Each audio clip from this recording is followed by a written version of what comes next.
Bendiciones para todos los televidentes, radioyentes e internautas. Después de haber tenido un día hermoso ayer, el santo sábado, de habernos deleitado con nuestro Dios en adoración, estamos aquí ya en este día domingo para compartir con ustedes la lección de la escuela sabática. Otra lección, la número 10.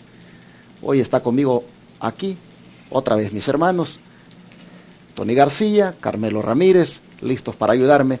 Y les doy la bienvenida, hermano Tony, bienvenido. Gracias, pastor, hermano Carmelo, buen día, y a todos nuestros hermanos que amablemente nos escuchan y están siguiendo esta programación. Que el Señor les bendiga, y los invito nuevamente, como siempre, a escudriñar la palabra, que tenemos el tiempo en nuestros hogares, hermanos. Hermano.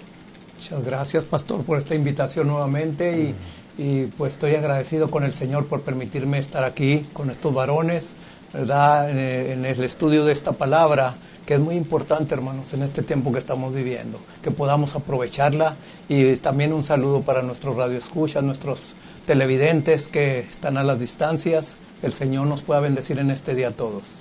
Amén. Agradezco a mis hermanos que han madrugado este día para estar aquí conmigo, compartiendo para ustedes la lección.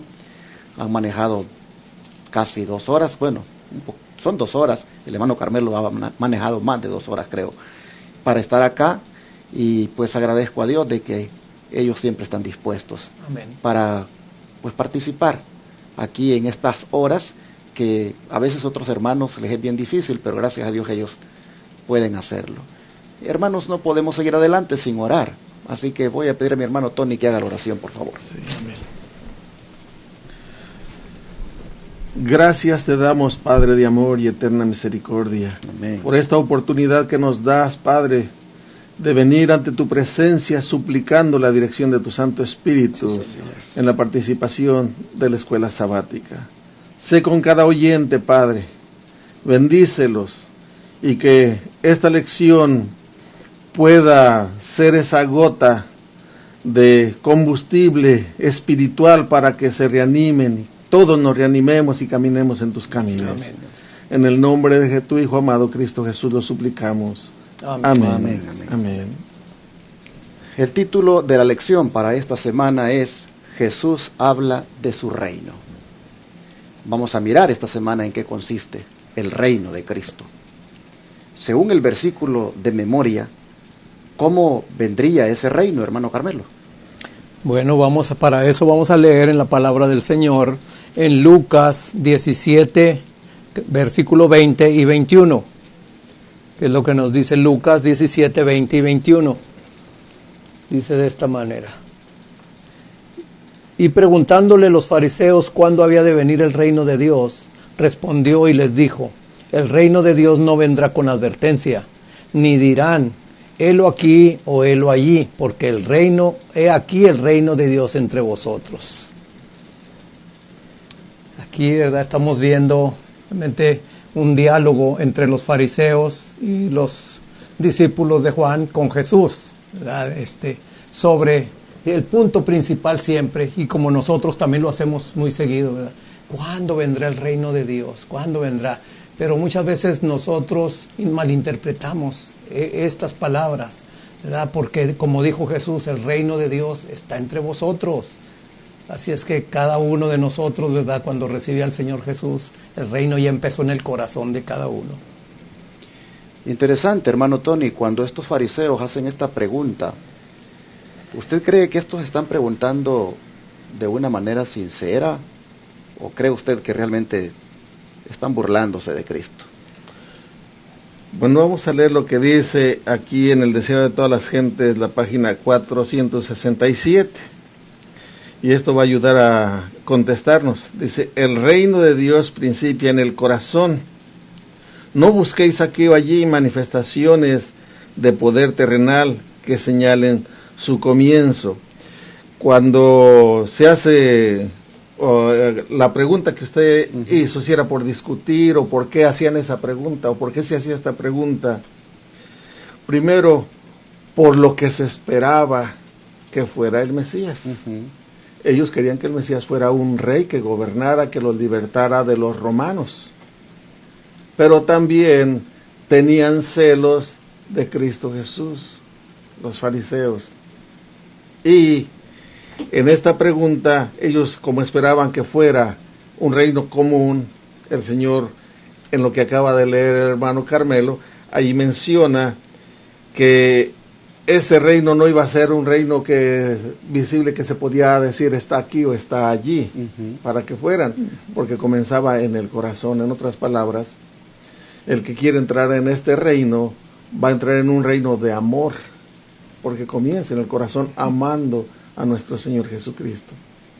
Ese es el comienzo del reino, por eso comienza en el corazón, y no es palpable, no es visible para decir está aquí, está allí, como lo acabamos de leer. No busquéis aquí o allí manifestaciones de poder terrenal que señalen su comienzo, porque esto es en el corazón, y todos los que entremos en este reino del Señor van a ser en nuestro corazón. El que es corajudo, ese carácter tiene que cambiar. El que es celoso con su esposa o tiene ese carácter celoso, también tiene que cambiar, porque de lo contrario no vamos a entrar en el reino de Dios.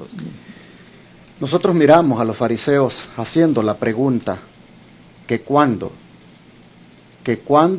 llegaría ese reino. Bueno, creo definitivamente que su pregunta es a manera de burla, porque ellos ya habían llegado a la conclusión de que Jesús no era el Mesías. Y si usted ya sabe que cierta persona no es el Mesías y le pregunta ¿y cuándo va a llegar ese reino del que hablas?, pues su pregunta realmente es con un fin de hasta burlarse por sus aseveraciones. Sin embargo, Cristo deja de una vez claro, ¿verdad?, que su reino no es algo que está aquí o está allá, es decir, no está limitado geográficamente a un lugar.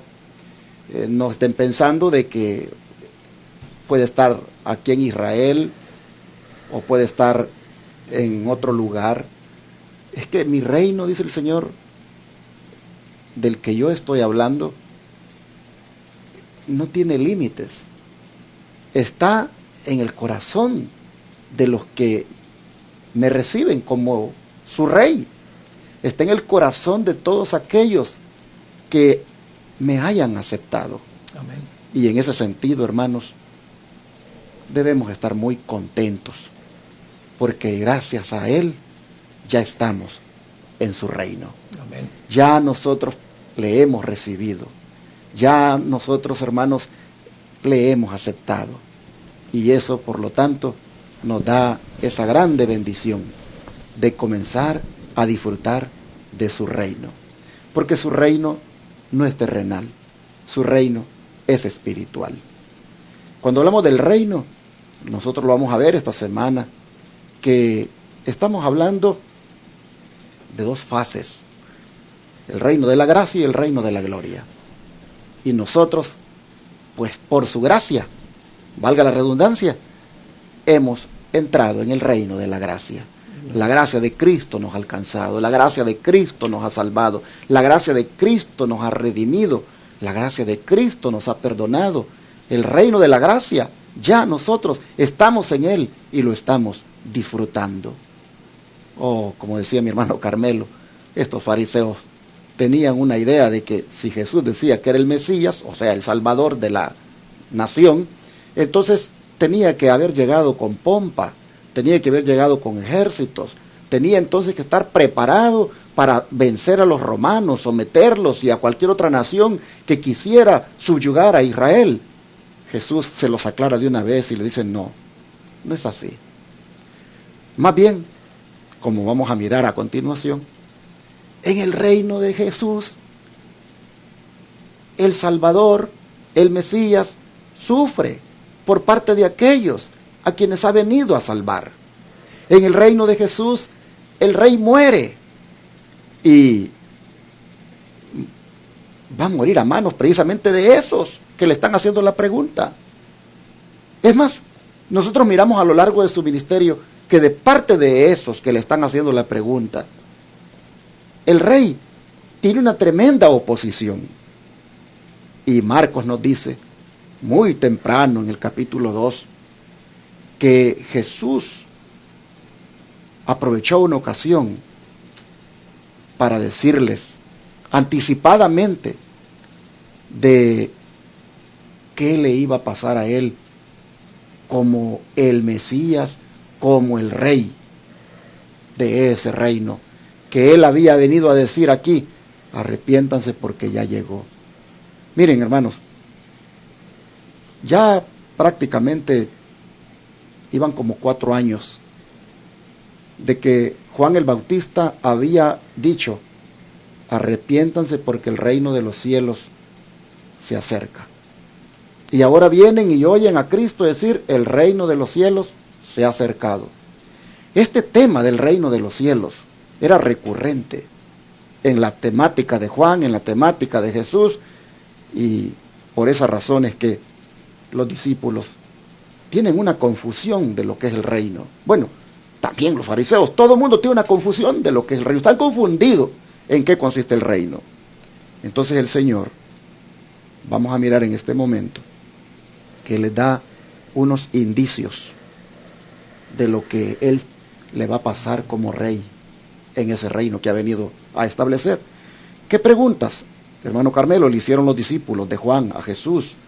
¿Cómo trataron los escribas y fariseos de menospreciarlo a los ojos del pueblo en aquella pregunta?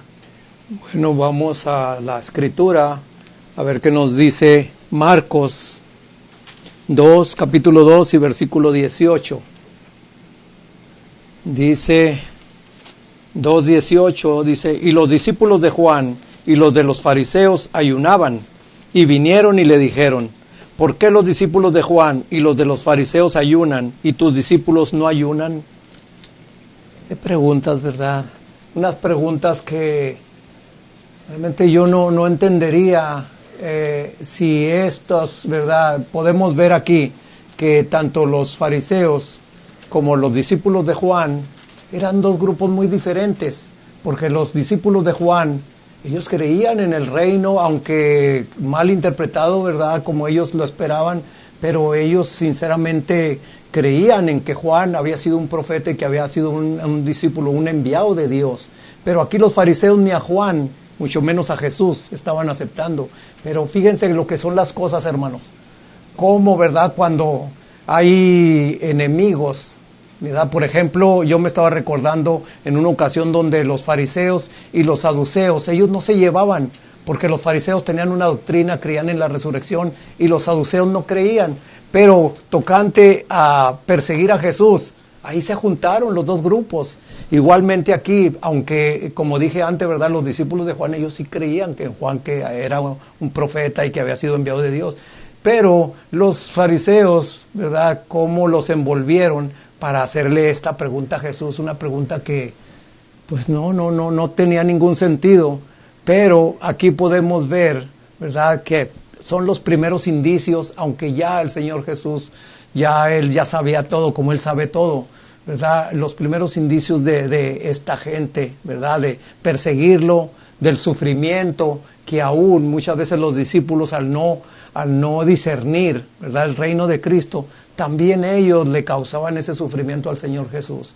Así es que nosotros también, hermanos, muchas veces creemos, ¿verdad?, que estamos haciendo una cosa bien, y a alguien nos llama la atención o alguien nos dice: mira, esto que estás haciendo pues está mal, y nosotros nos aferramos y decimos que no, y verdad, y con nuestras acciones o nuestros pensamientos estamos hiriendo al Señor Jesús también, lo estamos haciendo sufrir.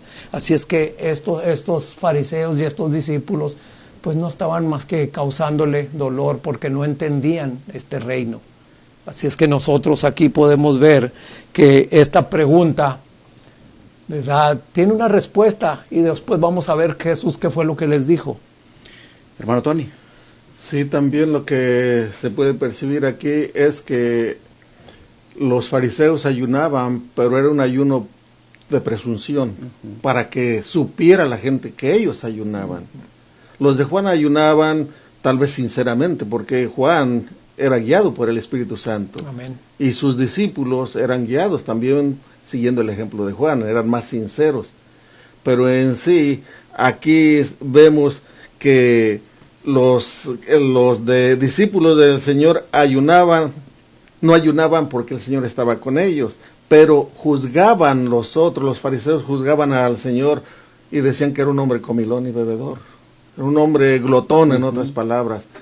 Y ya había esa disensión, y de acuerdo a lo que dice allí, un primer indicio del sufrimiento del Salvador es que venían esas disensiones, estaban apercibiendo discordias, y que es lo que más hace sufrir a un líder, que en su propio grupo no hay armonía. Exactamente.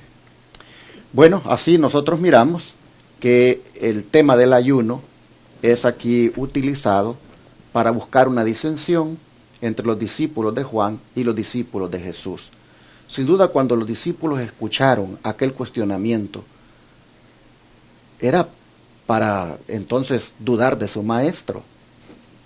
Porque Juan, sus discípulos, siguen la regla que Juan les ha enseñado en cuanto al ayuno, pero este Jesús más bien come con los pecadores, come con los publicanos, se reúne con ellos.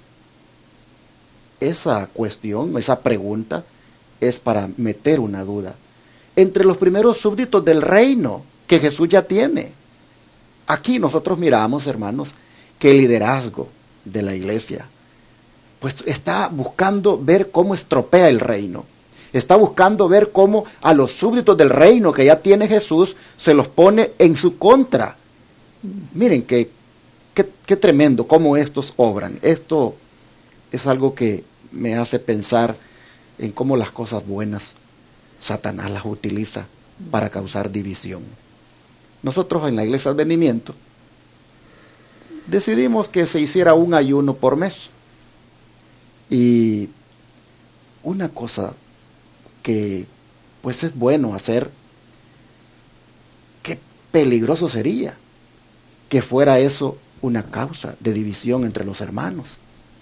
Porque tal vez el hermano Carmelo no ayuna y el hermano Tony sí ayuna, yo venga entonces y comience a juzgar y decir, el hermano Carmelo, él no está bien porque lo convocamos al ayuno y él nunca ayuna. Y el hermano Tony sí. A veces se da en las iglesias eso. Se hace del ayuno una causa de juzgamiento, de división. Yo por eso le digo a los hermanos, se designa un día para ayunar, pero eso es voluntario. Cada uno lo hace según su necesidad y nadie debe de estar cuestionando a otro si no lo hace, ni decir que es menos espiritual por eso. Es muy peligroso que caigamos en una actitud farisaica cada vez que llega un día de ayuno, en estar juzgando a los hermanos porque no ayunan o porque poquitos se quedan, o en estar haciendo creer que los otros son menos espirituales porque no ayunan. Mucho cuidado, no caigamos nosotros también en la actitud farisaica. Aquí vemos el tema del ayuno, ocupándolo los fariseos para cuestionar el reino, para estropear el reino, para poner a los súbditos del reino en contra del rey, que es Jesús. Ah, qué tremendo. Bueno, ¿qué dice el don profético allí en la lección? Sí, el deseo de todas las gentes, en la página 241, el comentario dice así: los fariseos buscaron luego a los discípulos de Juan el Bautista y trataron de levantarlos contra el Salvador. Esos fariseos no habían aceptado la misión del Bautista. Habían señalado con escarnio su vida abstemia, sus costumbres sencillas, sus ropas burdas, y le habían declarado fanático. Pero ahora que Jesús había venido y andaba entre la gente, comiendo y bebiendo en sus mesas, le acusaban de glotón y bebedor. Los mismos que hacían esas acusaciones eran culpables. Así como Satanás representa falsamente a Dios y le reviste de sus propios atributos, la conducta de los mensajeros de Dios fue falseada por esos hombres perversos. O sea que aquí dice que los fariseos buscaron luego a los discípulos de Juan el Bautista y trataron de levantarlos contra el Salvador. Es tremendo. Detrás de todo esto, de este ayuno, estaba Satanás actuando. Y con lo que acaba de mencionar el pastor, si uno ayuna, es fanático. Y si no ayuna, es una persona que no le interesan las cosas de Dios. porque no obedece. En otras palabras, de todas maneras, no quedan satisfechos con ninguna de las dos posiciones. Viene Juan el Bautista y no comía ni bebía y decían, tiene este demonio, no come ni bebe. Y viene Cristo Jesús que comía y bebía y dicen, este es un hombre comelón y bebedor. No se le satisfacía de ninguna manera, pero todos tenemos que entenderlo, que detrás de todo esto está el enemigo. Y para nosotros, que debemos de ser ya maduros en las cosas de Dios, debemos de entender de quién viene todo aquello. En otras palabras, los chismes, todo lo que levante incomodidad, o sea, para desbaratar aquella obra del Señor que está levantando, viene de Satanás, y debemos de tener mucho cuidado, hermanos. Pero hermano Carmelo, Juan el Bautista y sus discípulos, pues en alguna manera estaban sus corazones preparados para recibir a Jesús como su Salvador. Podríamos decir que eran los primeros súbditos ya que el Espíritu Santo estaba alistando allí para ser parte del reino de Cristo. Pero ¿qué le parece a usted el hecho de que los fariseos, por la manera de vestir de ellos, que era sencilla, por su vida abstemia, que también, ¿verdad?, se dedicaban al ayuno, ¿qué le parece a usted el hecho de que los fariseos los llamaran fanáticos? Hoy en día también podrían a nosotros llamarnos fanáticos. Claro, pastor, precisamente en eso que usted está diciendo esta semana me pasó, ¿verdad? Entré a una tienda, a un supermercado, y ya otras veces lo había hecho, ¿verdad? En otros, uno trae sus vegetales, trae su comida, ¿verdad? De soya, ¿verdad? De comida sana. Y esta semana, al llegar yo a la caja, el muchacho se dio cuenta de lo que llevaba. Y ya cuando ya estaba yo por pagar, me dice, es raro, yo nunca veo que alguien traiga esos productos que usted trae. Le digo, bueno, es que yo trato de cuidar mi salud. Y aparte, y ya se me quedó viendo nomás, porque sí, se les hace raro, un bicho raro a uno, ¿verdad? Y en otra ocasión también, ¿verdad?, visitando una familia, tocante, mi esposa y yo, llegamos, tocamos la puerta y ya pasamos, y siempre, ¿verdad?, platica uno de cosas, no entra uno en la palabra de Dios, pero sí platica uno de salud, platica uno de familia, y en esa ocasión esta señora, habló algo de su salud, que ese día no había amanecido bien porque era una persona diabética y que tenía esto. Ya a mi esposa le digo, yo también soy diabética, pero dice, pero usted se ve que está delgadita, pero se ve que usted trae mucha energía, y yo amanezco sin energía. Y entonces estábamos hablando precisamente de salud y todo eso, de que ya habíamos dejado en un tiempo ciertas comidas. Entonces no sé en qué momento llegó una pareja allí y empezó a decirnos que el reino de los cielos no era comida ni bebida, y que esto y que el otro. Y yo le dije, sí, no es comida ni bebida, pero tu salud sí depende de tu comida y de tu bebida, ¿verdad? Entonces ahí luego veo yo aquí en esto cómo los fariseos buscan la manera de cómo, ¿verdad?, entrampar a Jesús, de cómo hacerle la vida imposible, y eso es sufrir para el Salvador, porque es el creador de todos, tanto de ellos como de nosotros. Entonces aquí podemos ver, ¿verdad?, que cómo los fariseos veían cosas raras en Juan, ¿verdad?, y esas mismas cosas raras las hacen para un lado para precisamente entrampar a los discípulos y poder echarlos en contra de Jesús. Y así es hoy en día también, hermanos. Muchas veces la gente busca excusas, busca otras cosas, como les dije en esa ocasión cuando llegó esa pareja, empezó a atacarnos, ¿verdad?, de esa manera, cuando nosotros estábamos hablando de salud nomás sobre la señora. Entonces, pues aquí estamos en estos tiempos también, nosotros, cuando hablamos de salud, mucha gente, es más, esa misma pareja dijo, no, Jehová nos los va a quitar cuando estamos ya en el reino, ya Él nos va a quitar la carne y nos va a quitar todas esas cosas. Pero hermanos, si ahorita no lo hacemos, mucho menos, ¿verdad?, que nos diera esa oportunidad de estar allá, seguiríamos en la misma. Así es que tengamos cuidado con todo esto. Hermano Tony, ¿qué le parece a usted el hecho que diga acá que Satanás, así como representa falsamente a Dios y le reviste de sus propios atributos, también la conducta de los mensajeros, la falsea. Sí. Es algo que entre nosotros le llamamos hipocresía, porque eso es lo que hace un hipócrita. El hipócrita, como decimos, tira la piedra y luego dice que él no la tiró, que el otro se la tiró a él. Eso es lo que hace Satanás. Todo lo que él es, se lo está poniendo que es Cristo Jesús, cuando él es el que está haciendo todo eso. Desgraciadamente, nosotros a veces inconscientemente estamos cayendo en esa trampa también, de que nosotros nos ponemos a acusar a otros sin antes pensar en lo que estamos haciendo cuando nosotros somos los causantes tal vez de aquello. Hermanos y hermanas, yo quisiera que ustedes se fijaran en quiénes son los que están estropeando el reino, en quiénes son los que están aquí buscando que ese reino no se edifique, que ese reino no crezca y que están buscando que comiencen a tener problemas con el Salvador. Miren ustedes quiénes son, los fariseos. Sí. ¿Quiénes eran los fariseos? Los líderes religiosos, los que sabían de Biblia, los pastores, hermanos, de la iglesia de aquel tiempo. Ellos están tratando de fanáticos a los primeros súbditos del reino, están falseando la conducta de los mensajeros que están prácticamente ya entrando al reino. ¿Y yo por qué estoy haciendo ver esto? Porque estamos viviendo en un tiempo donde la historia se está repitiendo. Hoy los pastores también del Israel moderno son los que están llamando fanáticos a los predicadores de sostén propio, a los que independientes de la organización se atreven a decir la verdad. No los bajan de fanáticos, de alarmistas y de extremistas.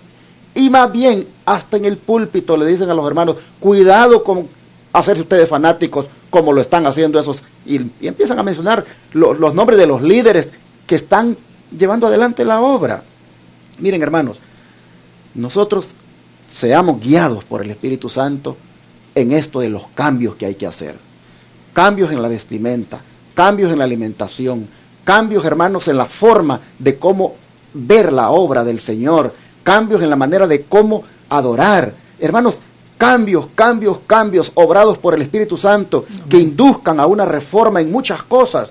Si eso te dicen que eres fanático por eso, si los pastores te dicen que eres un fanático, hermanos, simplemente estás experimentando lo mismo que experimentó Jesús, los discípulos, Juan, los discípulos, cuando ese reino estaba llegando. Nosotros miramos que en el reino del Señor los mismos pastores lo estropean, los mismos pastores lo perjudican, los mismos pastores buscan que los súbditos sean vistos así, de menos, de una manera despectiva.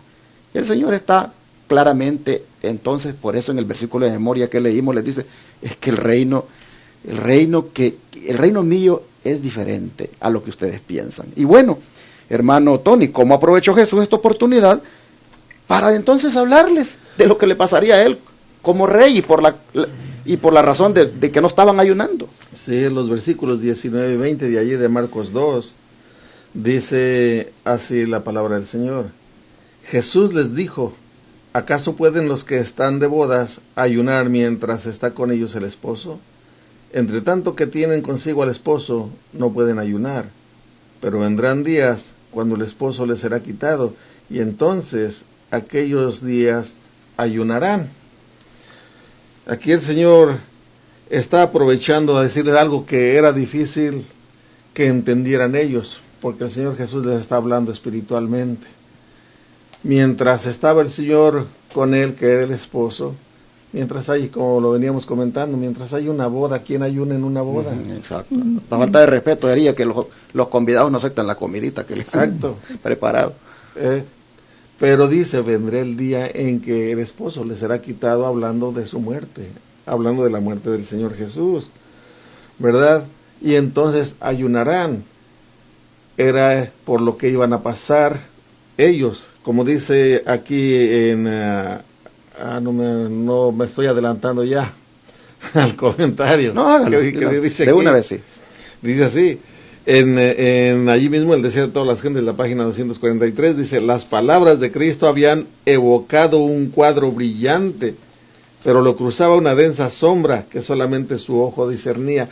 O sea que él estaba enunciando lo que iba a venir sobre él, que un día les iba a ser quitado y ellos iban a tener ese ayuno, no iban a tener ese gozo que tenían con el Señor. Pero trayéndolo a nuestro tiempo, también está a punto de llegar ese tiempo, el cual dice que andarán errantes de mar a mar, es con hambre y no de pan, y sed y no de agua, sino de escuchar la palabra del Señor.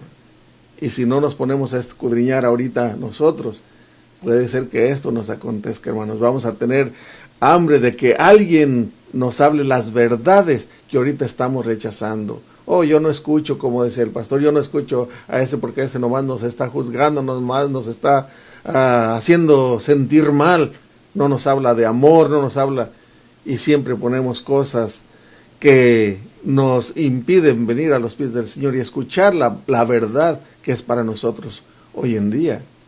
Y si no hacemos caso, tal vez el día de mañana andemos, como dice la palabra del Señor, buscando el alimento, buscando el pan o el agua, porque tenemos hambre de la palabra de Dios y no la vamos a hallar. Pero hermano Carmelo, ¿qué quiso decir Jesús en ese versículo 20 cuando dice: pero vendrán días cuando el esposo les será quitado y entonces en aquellos días ayunarán? ¿De qué esposo estaba hablando el Señor y en qué consistía eso de que sería quitado? Bueno, un comentario, ¿verdad? Porque estos dos versículos, tanto el 19 y el 20, a mí me llamaron la atención.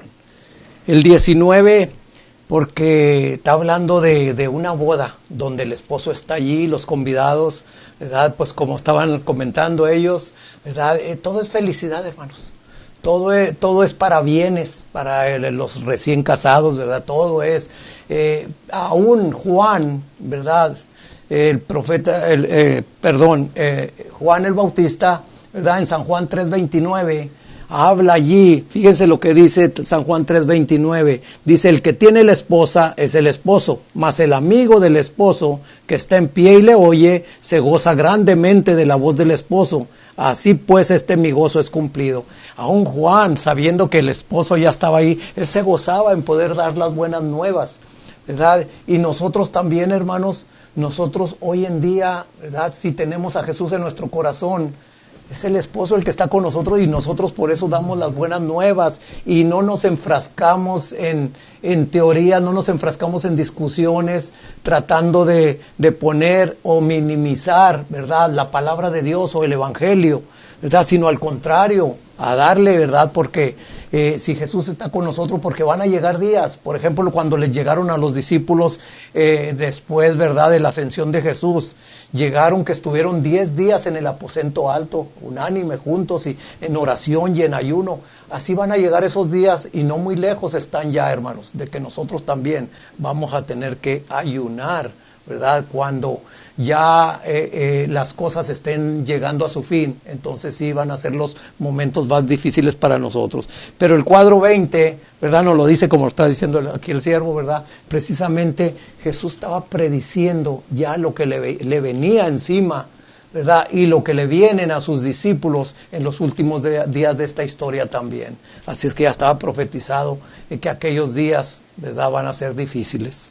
Así es, mis hermanos, nosotros hemos llegado entonces al final de la lección de este día, con este énfasis de lo que es el reino, de lo que le pasa al rey, y cómo, hermanos, en medio de estas circunstancias, pues uno se ve de alguna manera identificado. Miren, yo quisiera decirles de que nos mantengamos firmes en el reino de Cristo. Amén. Que nos mantengamos firmes, hermanos, obedeciendo a nuestro Rey, a Jesús, que nos mantengamos leales a nuestro Rey, que todo lo que este reino demande, hermanos, nosotros busquemos cumplirlo, aunque eso implique oposición, aunque eso implique persecución. Jesús, aquí en estas palabras, es el esposo que les sería quitado. Es decir, en el reino de Cristo el rey sería quitado, pero la palabra quitado en el griego es significa arrebatado con violencia. Y efectivamente, así fue el Señor, ¿verdad? Quitado de este mundo, arrebatado con violencia, así el Señor, hermanos, sufría. En los primeros, digamos, capítulos aquí de Marcos nos está diciendo que el reino del Señor consiste en eso. Ahora, no estamos aquí, y quiero aclararlo, dando una impresión de que no creemos en el ayuno, o como que el ayuno no sirva de nada. No estamos para nada dando esa indicación. Creemos que el ayuno es una práctica que debe ser hecha, pero basada en una necesidad espiritual y como un acto de buscar más de corazón al Señor, pero que no se convierta tampoco eso en una tradición farisaica, porque allí estaríamos haciendo que el reino esté supeditado a una tradición farisaica donde el que no la practica, entonces se le cuestiona el hecho de que sea un verdadero súbdito. No, el reino de Dios no está basado en tradiciones. La práctica del ayuno es una forma de abstenerse de alimentos sólidos, para buscar que el cuerpo, la mente, todo el ser se dediquen a meditar más en Dios. Amén. A tener un encuentro con el Señor, y que esté completamente desprovisto de esa carga muchas veces que tiene el cerebro por los alimentos que se consumen, muchas veces pesados, y que de esa manera pueda captar, pueda discernir mejor su relación con el Señor. En ese sentido, nosotros promovemos también que sí lo hagamos, pero sin caer en esas reglas, en esos fariseísmos, porque allí estaríamos haciendo lo mismo que hicieron los fariseos. De manera que, apartándonos un poquito del tema del ayuno, porque el tema es en sí el reino, termino diciéndoles, gloria a Dios, porque estamos en el reino de Jesús. Amén. Estamos en el reino de su gracia, lo estamos disfrutando y lo vamos a ver ya esta semana, pero gloria a Dios también porque nuestro Rey, hermanos, nos amó tanto que murió por nosotros. Nuestro Rey nos amó tanto que por nosotros, sus súbditos, dejó que fuera quitado violentamente a cambio de que nosotros podamos un día disfrutar el reino de la gloria. Me estoy adelantando, por supuesto, en los temas, pero quiero dejarlo como base. Siempre me gusta dejar una base en el primer día de la lección. Vamos a orar y darle gracias al Señor. Amén. Por nuestro gran Rey y Salvador Jesucristo. Amén.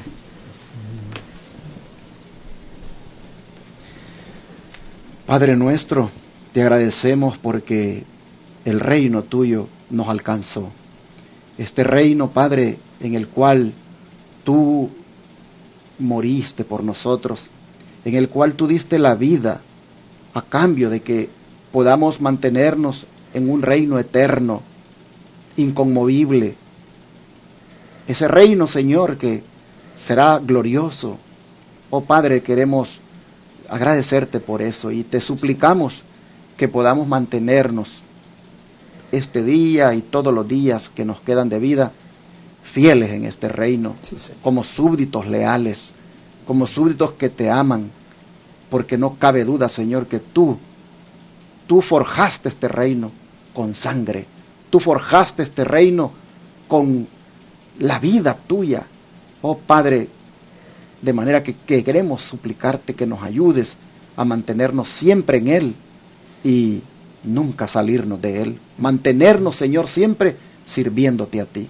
Sé tú, oh Señor, este día y todos los días nuestro único Rey, y que de este reino, Señor, nosotros lo disfrutemos todo el tiempo. Amén. Lo agradecemos y lo pedimos en el nombre de Jesús. Amén. Amén. Gloria a Dios.